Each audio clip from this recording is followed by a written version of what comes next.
श्रीराम समर्थ. वर्षभरात दिवाळीचा एक दिवस येतो. आपण नवीन कपडे घालतो, गोडधोड खातो आणि आनंदाने नाचतो. पण दिवाळीचा तो दिवस निघून गेला की दुसऱ्याच दिवशी आपली तीच जुनी संकटे, त्याच चिंता आणि तेच दुःखाचे म्हातारे दिवस आपल्यासमोर उभे असतात. साक्षात श्री ब्रह्मचैतन्य गोंदवलेकर महाराजांनी आपल्याला एक प्रश्न विचारलेला आहे. महाराज म्हणतात, दिवाळीच्या दिवशी सूर्य तोच असतो, परिस्थितीही तीच असते, संकटेही तीच असतात. मग फक्त त्या एकाच दिवशी आपण आनंदी का असतो? कारण त्या दिवशी आपण दुःखाचा विचार न करण्याचा निर्णय घेतो. जर एका दिवसाची दिवाळी आपण करू शकतो, तर आपल्या संपूर्ण आयुष्याची नित्य दिवाळी का होऊ शकत नाही? आनंद बाहेरच्या गोष्टीत आहे की आपल्या आत? आणि वासना नष्ट कशी करावी आणि आपल्या आत असलेल्या साक्षात आनंदमय मीची ओळख कशी करून घ्यावी? चला आजच्या या जीवन बदलणाऱ्या प्रवचनातून सखोल समजून घेऊया. तर नमस्कार भक्तांनो, श्री ब्रह्मचैतन्य गोंदवलेकर महाराज अमृतवाणी या आपल्या लाडक्या यूट्यूब चॅनलमध्ये तुम्हा सर्वांचे मनापासून स्वागत आहे. आज आपण महाराजांच्या परमार्थातील सर्वात सुंदर आणि अंतिम ध्येय सांगणाऱ्या उपदेशावर चिंतन करणार आहोत.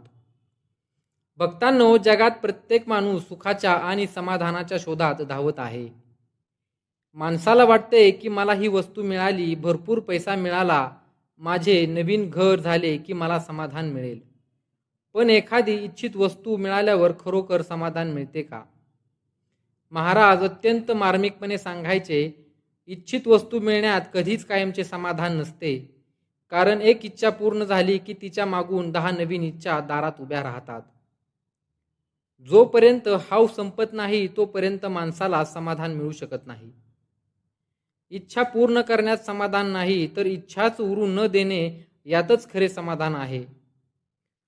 जितकी आपण विषयांची आवड धरू तितके दुःखच आपल्या पदरात पडते. विषय सुख न मागताही शरीराच्या प्रारब्धाप्रमाणे येतच असते.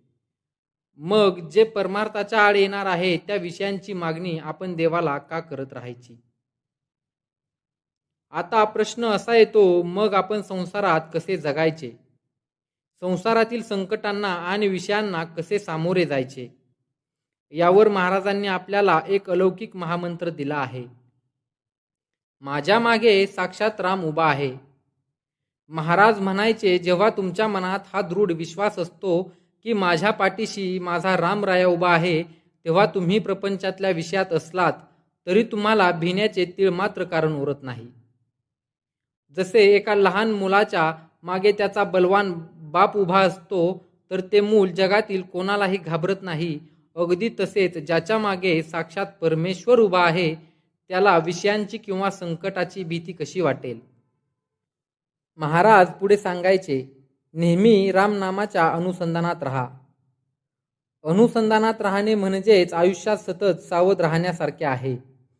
नाम चालू असेल तर जगातले कोणतेही वाईट विचार किंवा विषयांचे आकर्षण तुमच्या मनाला स्पर्श करू शकत नाहीत. दिवाळीच्या सणाचा दृष्टांत देऊन महाराजांनी आनंदाचे रहस्य अतिशय सोपे करून दाखवलेले आहे. महाराज विचारायचे, दिवाळी हा आनंदाचा दिवस असतो, पण निसर्गाच्या दृष्टीने दिवाळीचा दिवस इतर दिवसांसारखा 24 तासांचाच असतो. आदल्या दिवसाची गरिबी, आजारपण, कर्जाची चिंता आणि संकटे दिवाळीच्या दिवशीही कायम असतात. परिस्थिती काहीही बदल झालेला नसतो. मग फरक कशात असतो?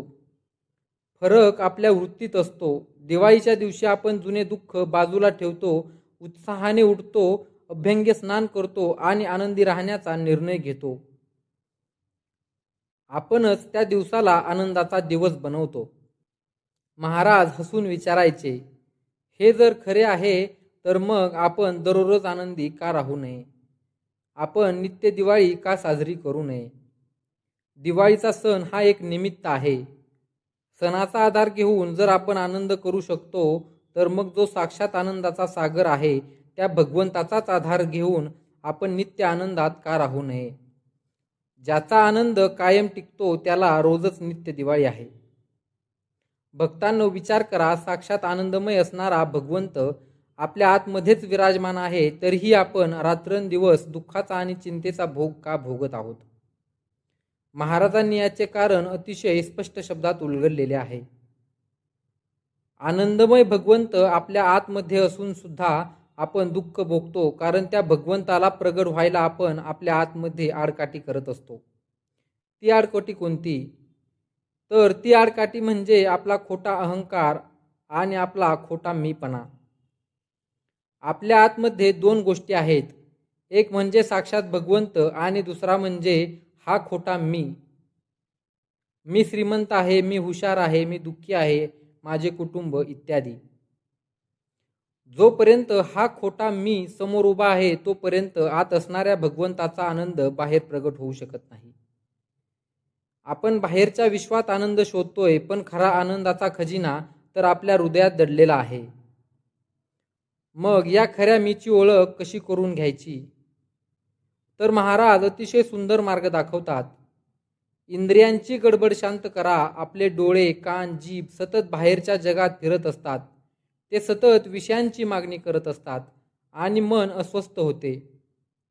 जेव्हा माणूस नामस्मरणाच्या जोरावर डोळे मिटून आपल्या अंतःकरणात उतरतो, जेव्हा मनाचा कोलाहल शांत होतो, तेव्हा त्याला अचानक एका अथांग, अलौकिक आणि दिव्यदिव्य शांततेचा अनुभव येतो. तेव्हा माणसाला प्रत्यय येतो की माझा हा खोटा देहाचा मी नसून माझ्या आत असणाऱ्या खऱ्या मीचे मूळ स्वरूपच आनंदमय आहे. अशी स्वतःच्या खऱ्या आत्म्याची आणि परमात्म्याची ओळख करून घेणे हीच खऱ्या अर्थाने जीवनाची सुरुवात आहे. आणि त्या परमात्म्यात पूर्णपणे विलीन होऊन जाणे हेच या मानवी जन्माचे सर्वस्व आहे. भक्तांनो, महाराजांच्या या अप्रतिम प्रवचनाचे सार आपल्या मनात कायमचे साठवून ठेवा. बाहेरच्या वस्तू कधीही पूर्णपणे समाधान देऊ शकत नाहीत. माझ्या मागे राम आहे या विश्वासाने निर्भय व्हा. बाहेरची परिस्थिती कशीही असो, नामाचा आधार घेऊन रोज आनंदी राहा. नामस्मरणाने मीपणा घालवून टाका आणि आपल्या आत असलेल्या आनंदमय रामरायाला प्रगट होऊ द्या. तर भक्तांनो, साक्षात परब्रह्म श्री ब्रह्मचैतन्य गोंदवलेकर महाराजांच्या चरणी हीच प्रार्थना करूया की आपल्या सर्वांच्या आयुष्यात नामाच्या प्रकाशाने नित्य दिवाळी साजरी होवो. आजचे हे अंतर्मुख करणारे, आत्मिक आनंद देणारे प्रवचन तुम्हाला कसे वाटले? कमेंट बॉक्समध्ये श्रीराम समर्थ किंवा श्रीराम जयराम जय जयराम लिहून नक्की सांगा. या व्हिडिओला एक लाईक नक्की करा आणि हा व्हिडिओ आपल्या सर्व मित्रपरिवारांना आणि सर्व राम भक्तांना शेअर करा. आणि अशाच नवनवीन रसाळ कथा प्रवचनांसाठी आपल्या श्री ब्रह्मचैतन्य गोंदवलेकर महाराज अमृतवाणी या चॅनलला आता सबस्क्राईब करा. बोला श्री ब्रह्मचैतन्य गोंदवलेकर महाराज की जय.